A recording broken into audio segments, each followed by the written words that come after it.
है क्या विधान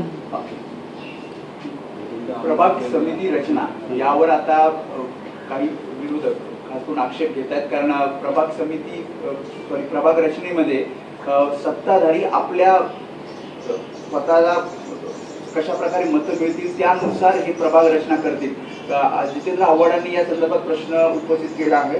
मुंबईत सुद्धा असं होण्याची शक्यता आहे का? हा प्रश्न जो आहे महानगरपालिका निवडणुकीमध्ये प्रभाग रचनेसंदर्भात जे निवडणूक आयोगानं आदेश दिलेला आहे त्यानंतर ह्या चर्चा प्रामुख्याने सुरू झाला। याचं कारण प्रभाग रचना करणारे अधिकारी, सरकार आणि निवडणूक आयोग ह्याच्यावरती कोणाचाही विश्वास नाही।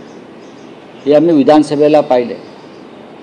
आपल्याला सोयीचे ठरतील अशा पद्धतीनं वॉर्ड फोडले जातील, प्रभाग रचना केल्या आणि निवडणुकीत आपल्याला फायदा मिळवला जाईल या पद्धतीनं काम करणारं सरकार आहे। पैशाची ताकद प्रचंड आहे, प्रशासनात दहशत निर्माण केली जाईल हे सत्य आहे। जर कोणी असा आक्षेप घेतला असेल विरोधी पक्षानं तर तो गांभीर्यानं पाहिला।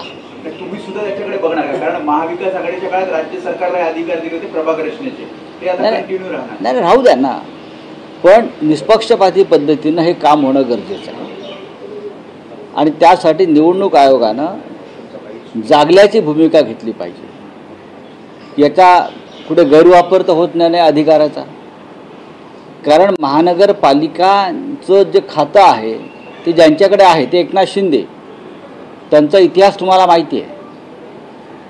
ते का सरळ गृहस्थ नाही आहे अशा बाबतीत।